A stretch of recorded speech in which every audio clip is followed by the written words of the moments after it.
Oke, Assalamualaikum warahmatullahi wabarakatuh. Baiklah, untuk memulai pembelajaran hari ini, kita mulai berdoa menurut agama dan kepercayaan masing-masing. Berdoa mulai.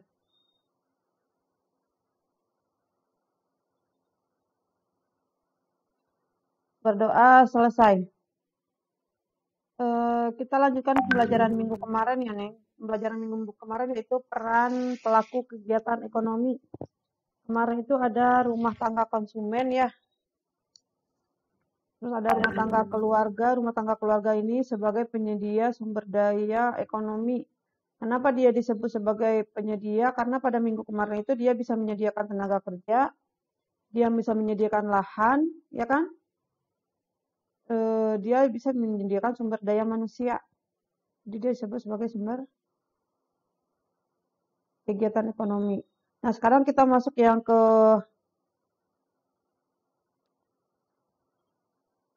4, yaitu teori perilaku konsumen, ya. Teori pelaku konsumen. Ada yang tahu nggak apa itu konsumen?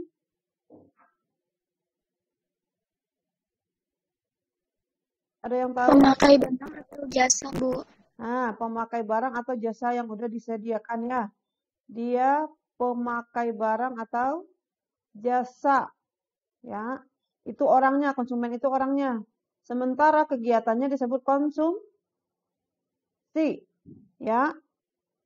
Orangnya disebut konsumen, sementara yang kegiatannya disebut konsumsi, ya.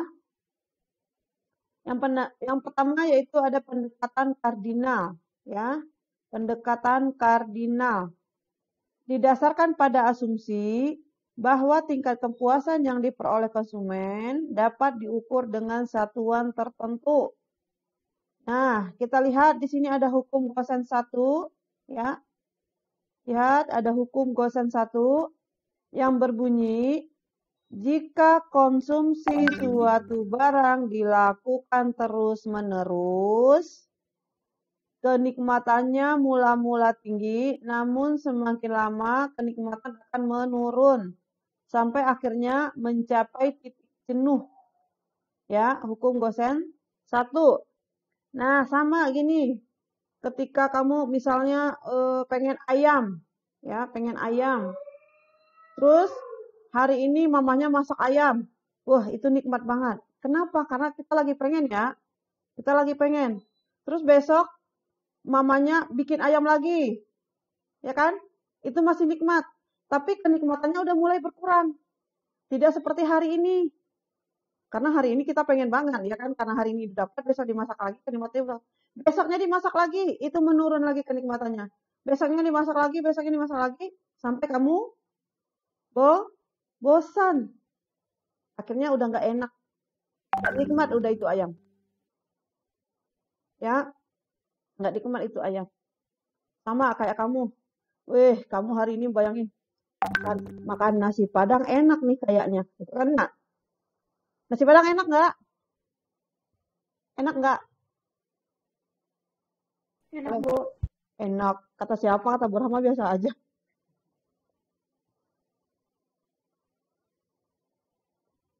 Nah, kalau kita pengen itu enak. Tapi besoknya makan nasi Padang lagi, besoknya makan nasi Padang lagi, besoknya makan nasi Padang lagi.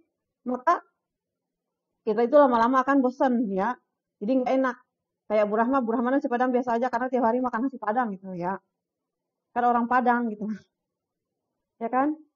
Nah, itu menurut hukum Gosen 1 ya, menurut Gosen 1. Terus ada lagi hukum Gosen 2 ya, yang berbunyi konsumen akan melakukan konsumsi sedemikian rupa sehingga nilai guna marginal setiap barang dan jasa yang dikonsumsi akan sama. Ya. Konsumen akan melakukan konsumsi sedemikian rupa sehingga nilai guna marginal setiap barang dan jasa akan sama. Ya. Itu menurut hukum Gosen 2. Lanjut. Terus perilaku produsen. Produsen ini apa? Apa itu produsen? Ada yang bisa ngartikan nggak apa itu produsen? Apa itu produsen, Neng? Orang yang menciptakan. Orang yang menghasilkan lah ya. Orang yang menghasilkan barang. Sedangkan kegiatannya disebut produksi. Ya. Produksi yaitu kegiatan menciptakan atau menambah nilai guna suatu benda sehingga bermanfaat dalam memenuhi kebutuhan. Ya. Contohnya menambah nilai guna. Misal tepung bisa jadi kue. Itu nilai gunanya bertambah. Ya, tepung mungkin harganya sekilonya 14, setelah menjadi kue harganya akan lebih tinggi. Ya. Nah, di sini ada gambar ini barang-barang, ini barang modal. Kenapa ini disebut barang modal? Karena harus diolah dulu ya. Dia diolah jadi apa? Bisa diolah jadi apa ini? Jadi kursi, jadi meja, biar nilai gunanya bertambah. Ya. Nah, ini barang konsumsi, barang yang akan kita makan. Tapi kita harus olah dulu. Iya, kita masak dulu. Karena ini belum dimasak. Masih kita olah. Ya. Masih ada pengolahan lebih lanjut. Nih, produksi jasa. Ya. Nah, sekarang ada namanya perusahaan jasa. Jadi perusahaan ini tidak menghasilkan barang. Dia hanya menghasilkan kepuasan untuk konsumen. Contohnya apa? Perbankan. Ya. Perbankan di situ kita hanya nyimpan uang, ya. Nyimpan uang, tidak memperjualbelikan barang. Jadi yang diperjualbelikan jasa. Enggak Bu, di bank itu tidak ada yang diperjualbelikan, ada jasa. Buktinya kita harus bayar administrasi. Ya, harus bayar administrasi. Terus apalagi untuk jasa ya?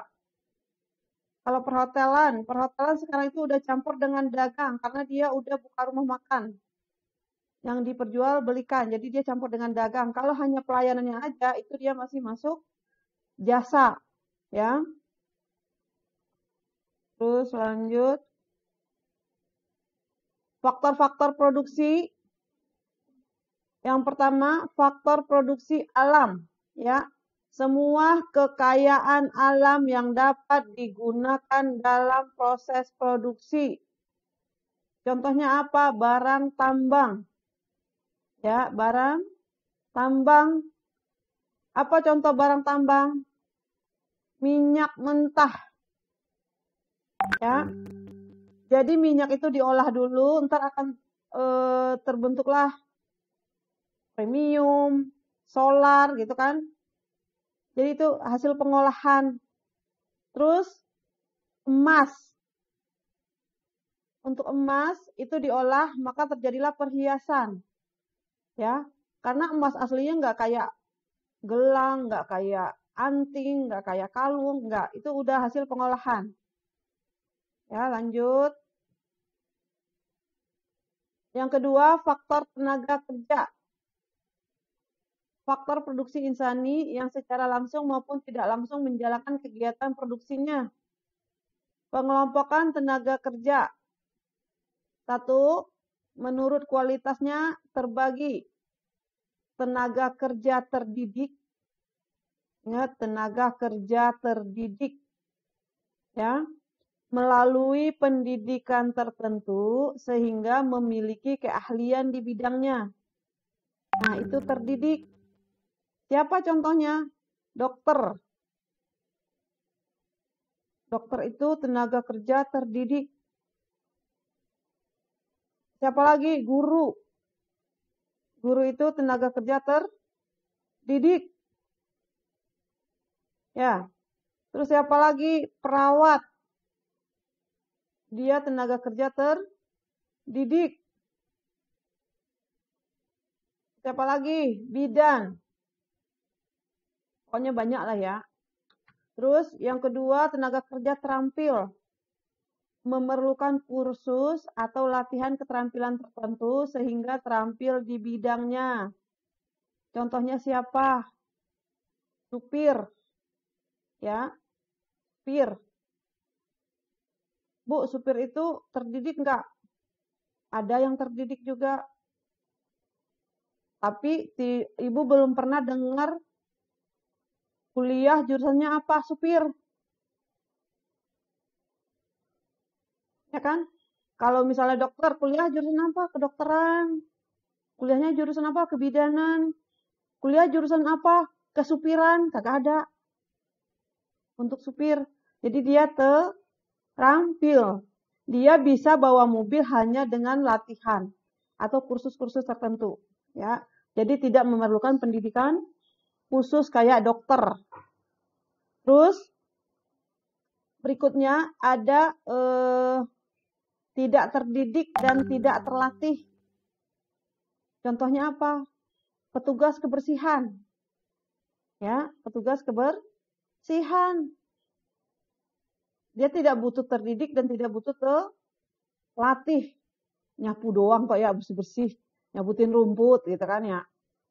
Nah, kamu mau milih mana? Kamu mau jadi tenaga kerja yang mana?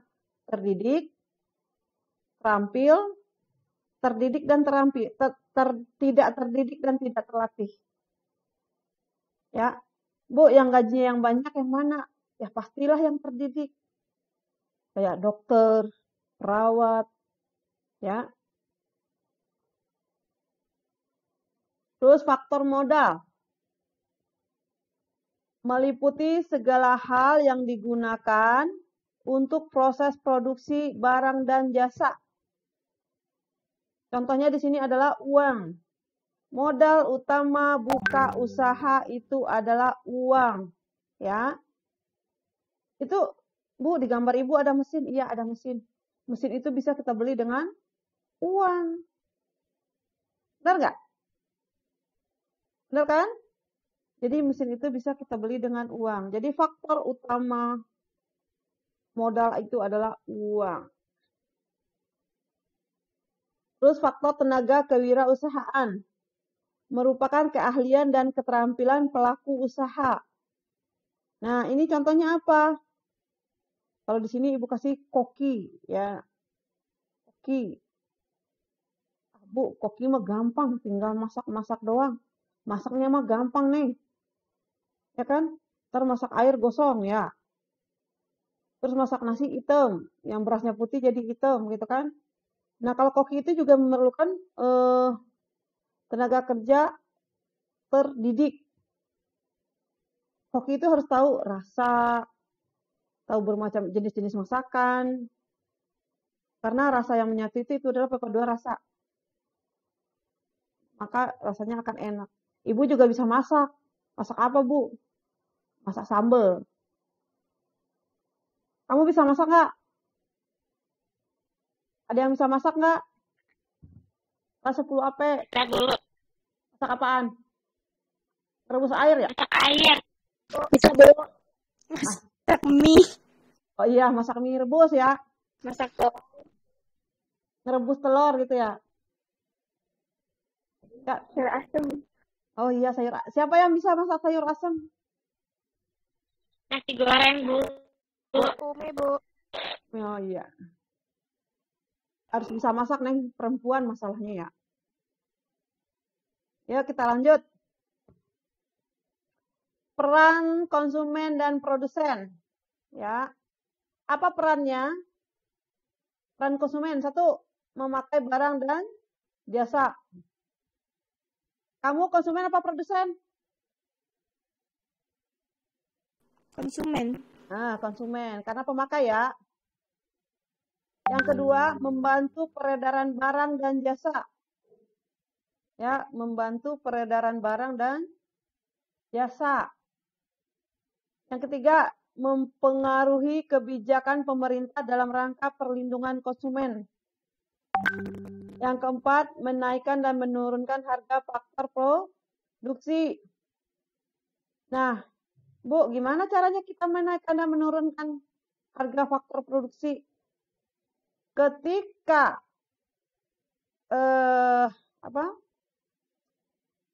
harga naik,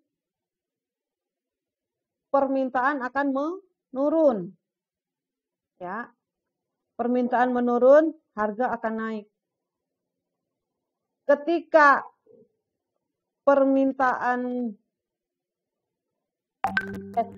harga naik, permintaan sedikit. Ketika harga turun, permintaan akan banyak. Kecuali faktor-faktor tertentu. Contoh, hujan, musim hujan. Ketika musim hujan, walaupun payung harganya tinggi, orang akan beli nggak? Beli nggak? Beli, Bu. Beli, Bu. Walaupun harganya melonjak. Karena apa? Musim hujan. Karena butuh. Ya. Karena butuh. Gitu ya. Lanjut. Nah, peran produsen. Cowoknya ganteng banget ya. Peran produsen. Menghasilkan barang dan jasa. Ya. Meningkatkan produk domestik bruto.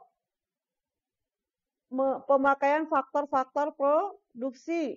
Mempengaruhi kebijakan pemerintah dalam rangka menghasilkan produk. Terus, mengusahakan kelancaran pasokan barang dan jasa. Membayar harga barang faktor produksi. Melakukan inovasi dan produksi barang dan jasa. Membayar harga faktor produksi. Nah, kalau produsen ini, dia pengen harga faktor produksi itu lebih rendah. Ya enggak? Kenapa? Biar keuntungannya besar. Ya kan? Terus dia akan berusaha sebaik mungkin untuk memperbaharui produknya. Jadi enggak itu-itu aja sehingga orang bosan. Jadi dia akan hari ini misalnya bikinnya barangnya kayak gini, besok harus ada yang dibenahi biar barangnya lebih menarik lagi, biar orang enggak bosan. Besoknya ada lagi pembaharuan biar lebih menarik lagi, gitu kan? Kayak baju aja. Hari ini modelnya ini, besok modelnya itu, besok lagi modelnya itu. Kenapa? Biar orang nggak bosen. Kalau orang bosen kan orang malas membeli. Ya. Nah, sampai di sini ada yang mau ditanyakan. Sampai peran produsen. Ada? Ada yang mau ditanyain? Nggak ada, Bu.